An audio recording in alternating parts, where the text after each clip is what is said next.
Welcome to my YouTube channel all time study GK GS की most important question. आप चाहे UP police की तैयारी करें, एसएससी, एमटीएस, हवलदार, रेलवे, बीएड, जीडी, तो हमारी क्लास को आप ले सकते हैं, क्योंकि जीके जीएस हर एक एग्जाम के लिए प्रैक्टिस सेट 41 से 39 तक अगर आप नहीं देखे हैं तो पिछला क्लास में जाकर आप देख सकते हैं। पहला क्वेश्चन है, एसएससी एमटीएस वाले बच्चे क्लास को जरूर ले बेटा। भारत का राष्ट्र वाक्य सत्यमेव जयते कहाँ से लिया गया है? हमसे पूछा जा रहा है भारत का राष्ट्र वाक्य सत्यमेव जयते कहाँ से लिया गया है? क्या यह महाभारत से लिया गया है, ऋग्वेद, मुंडकोपनिषद, इनमें से कोई नहीं? तो ये लिया गया है मुंडकोपनिषद से। ऑप्शन सी आपका राइट है। सबसे प्राचीन वेद अगर आपसे पूछा जाए, अगर पेपर में ऐसा आ गया कि सबसे प्राचीन वेद क्या है, तब आप लगाएंगे ऋग्वेद को, क्योंकि ऋग्वेद सबसे प्राचीन वेद है।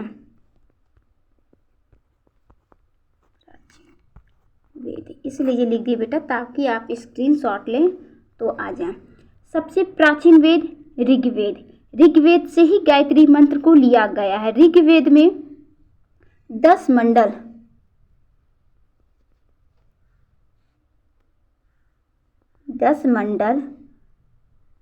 1028 सूक्तक,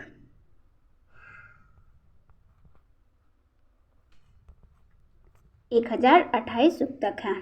10 मंडल 1028 सूतक हैं। ये प्राचीन वेद हैं। गायत्री मंत्र, स्वच्छ, निर्मल, भगवान को प्रसन्न करना, सब गायत्री मंत्र में ही कहा गया है। तो आप इसकी स्क्रीनशॉट ले लें और अपनी राइटिंग में आप कॉपी पे लिख लीजिए। बच्चा क्लास में आए हैं तो प्लीज़ सोनी मैम आपसे हाथ जोड़ के निवेदन करती हैं, प्रतिमा मैम, कि आप क्लास को लाइक और सब्सक्राइब करें। नेक्स्ट, भारत का पेरिस किस शहर को कहा जाता है? भारत का पेरिस किस शहर को कहा जाता है? जयपुर, बेंगलुरु, मुंबई या उदयपुर को? तो ये कहा जाता है जयपुर को। ऑप्शन ए आपका राइट। जयपुर को ही पिंक सिटी भी कहा जाता है। भारत का पेरिस और पिंक सिटी। बेंगलुरु को क्या कहा जाता है? तो बेंगलुरु को कहा जाता है भारत का सिलिकॉन वैली। क्या हम यहाँ पे लिखते हैं?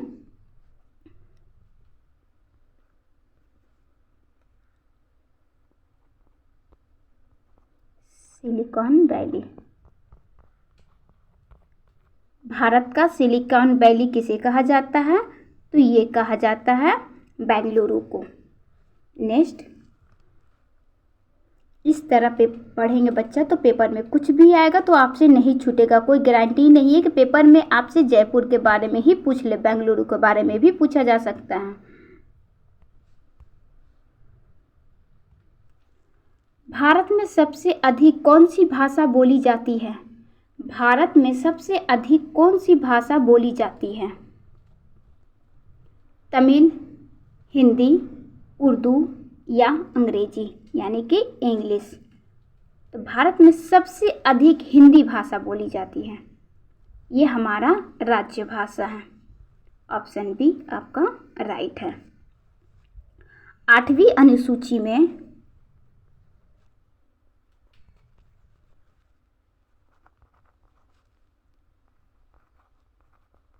8वीं अनुसूची में मूल्य भाषा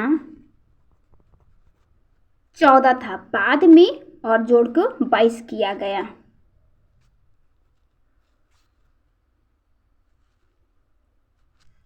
नेक्स्ट, तो अब 8वीं अनुसूची में कितने भाषा हैं? 8वीं अनुसूची में कुल 22 भाषाएं हैं।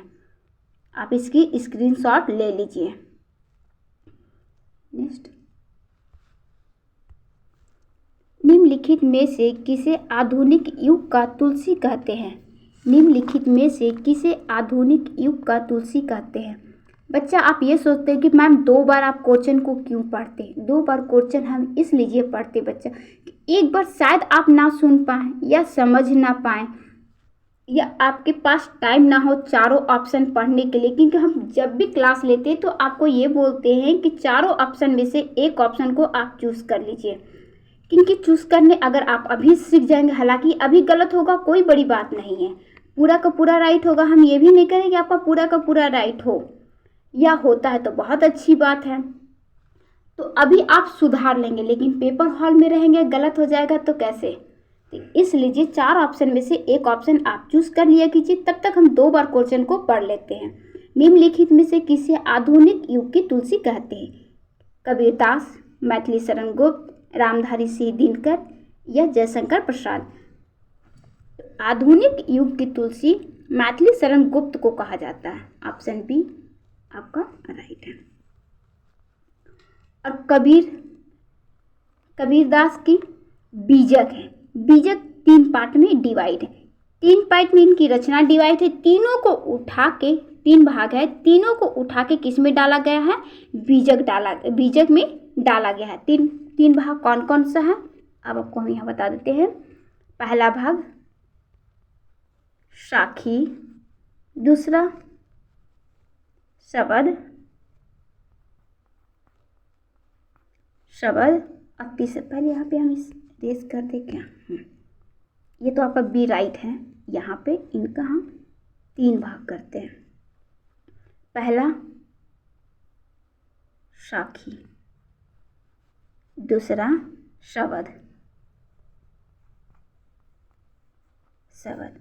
तीसरा रामायणी।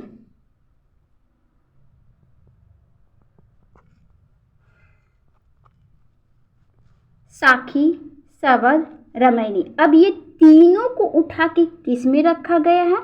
तीनों को उठा के आपका बीजक में रखा गया है।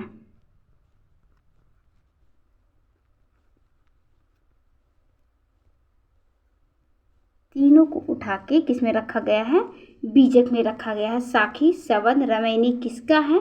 तो कबीरदास जी का है। नेक्स्ट राइट आंसर बच्चा आपका भी मैथिली शरण गुप्त है। आधुनिक युग की तुलसी। नेक्स्ट, किसने संविधान की प्रस्तावना को राजनीतिक कुंडली कहा है? किसने संविधान की प्रस्तावना को राजनीतिक कुंडली कहा है? के.एम. मुंशी, ठाकुरदास, भार्गव, ए और बी दोनों या दोनों में से कोई नहीं। तो प्रस्तावना को राजनीतिक कुंडली कहने वाले, ऐसा शब्द कहने वाले कौन है? के.एम. मुंशी। ऑप्शन ए आपका राइट है। बच्चा ऐसा प्रश्न आता है जिसमें आप फंस जाते। जीके जीएस क्या है वो आप भी जानते बहुत अच्छा से। ये एक समुद्र है, तो अगर थोड़ी सी ज्ञान आपके पास है तो ये मत सोचिए कि हमको जीके जीएस आता है। कहाँ से उठाता है जीके जीएस, कहाँ से पूछता है, और एसएससी को तो आप जानते हैं। नेक्स्ट, बच्चा लाइक और सब्सक्राइब जरूर कीजिए। सब्सक्राइब की संख्या बढ़ाइए, बहुत कम है, हमें भी अच्छा नहीं लगता आपको बोलने में। और सॉरी क्योंकि हम 2-3 दिन आपको क्लास नहीं दिए, इसलिए आपकी मैम आपसे सॉरी मांग रही हैं। झारखंड राज्य का स्थान जादूगोड़ा खनन के लिए जाना जाता है। मतलब हमसे पूछा जा रहा है झारखंड राज्य में जो जादूगोड़ा खनन है वो किसके लिए जाना जाता है? क्या वो बॉक्साइट के लिए जाना जाता है, हीरा, मोनोजाइट या यूरेनियम? तो ये जाना जाता है यूरेनियम। ऑप्शन डी आपका राइट है। अब बात आता है, जब भी झारखंड की बात आता है तब हम आपको बताते हैं कि झारखंड का स्थापना जरूर पूछा जाता है।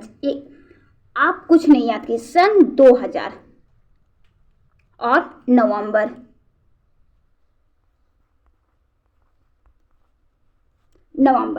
सन 2000 नवंबर। अब सन 2000 नवंबर हम क्यों लिख रहे मैम ऐसा? तो हम बता रहे सन 2000 नवंबर में 3 राज्य की स्थापना किससे अलग होकर? झारखंड बिहार से अलग होकर, उत्तराखंड उत्तर प्रदेश से अलग होकर, छत्तीसगढ़ मध्य प्रदेश से अलग होकर।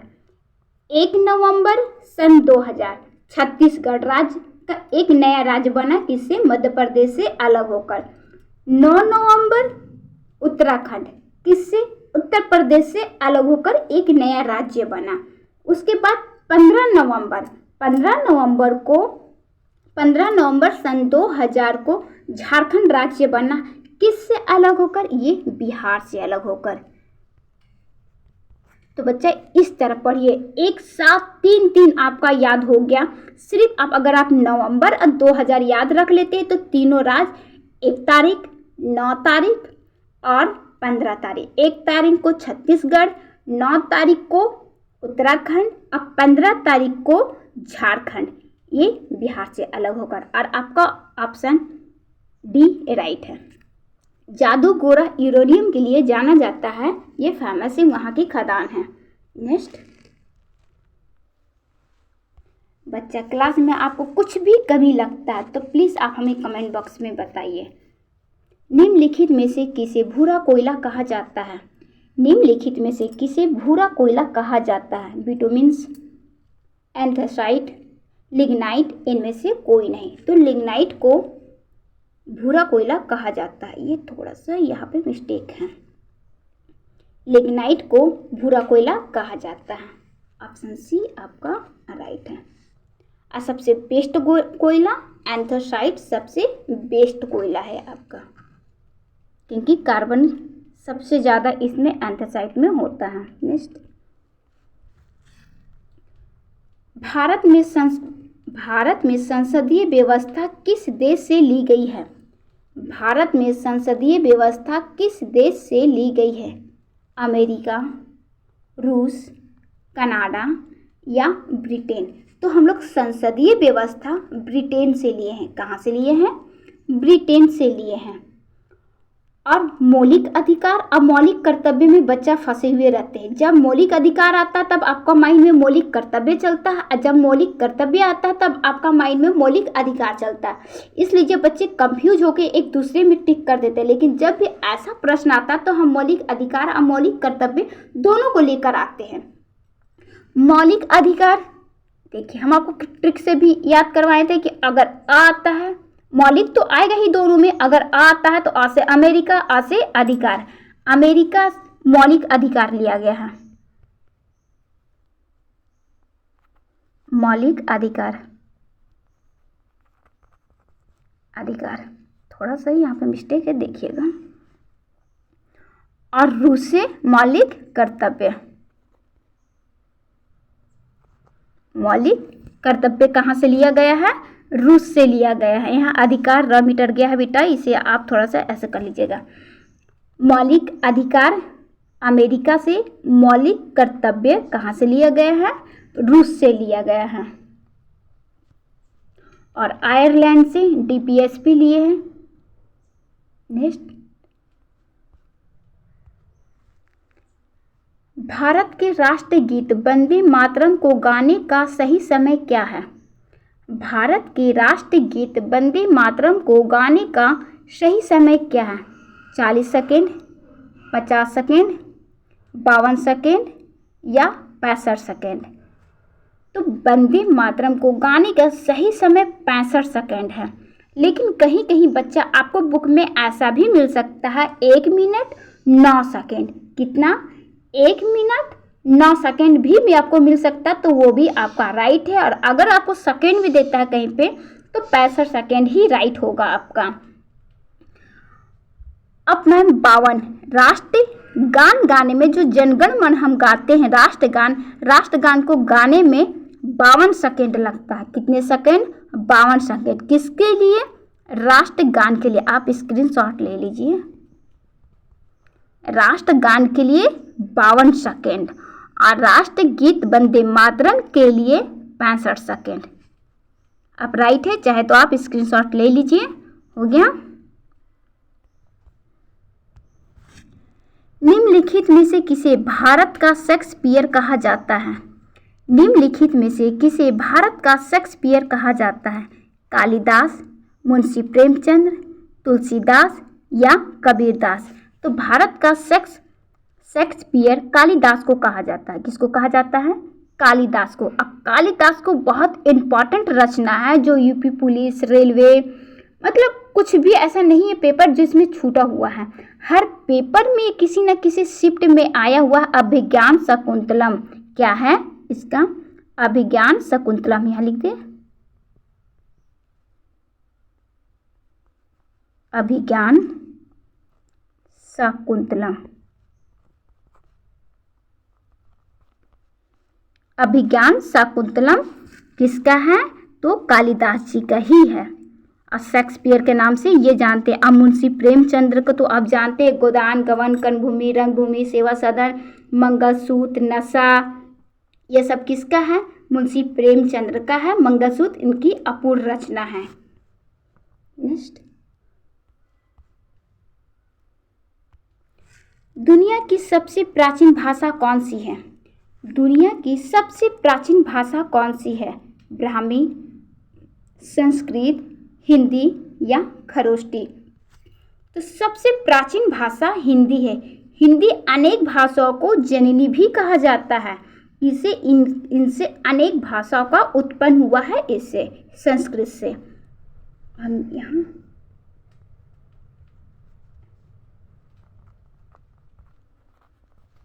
भाषाओं की है जननी। अनेक भाषाओं की जननी कौन है?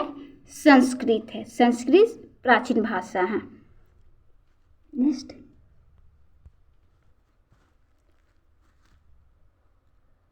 (326 ईसा पूर्व में भारत पर आक्रमण करने के लिए सिकंदर ने सबसे पहले किस नदी को पार किया था?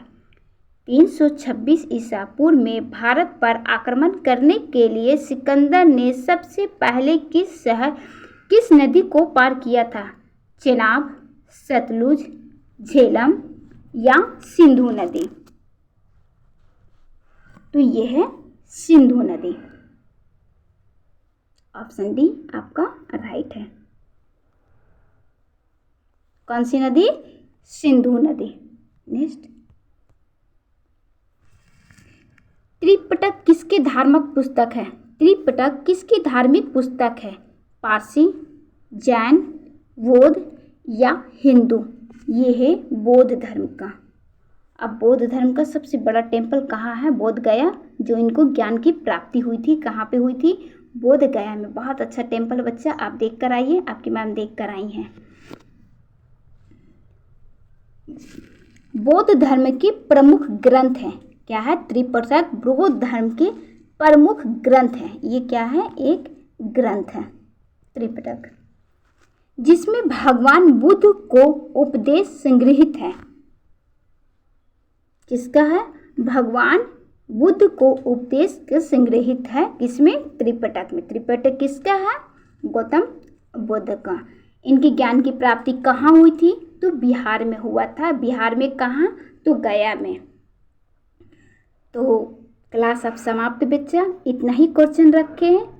इतना क्वेश्चन में हम आपको और भी हम बता चुके हैं। अगर आपको कुछ और चाहिए, हिंदी की क्लास चाहिए, तो आप हमें कमेंट बॉक्स में बता दीजिएगा।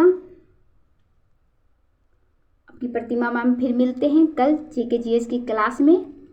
लाइक सब्सक्राइब आप कर लीजिएगा।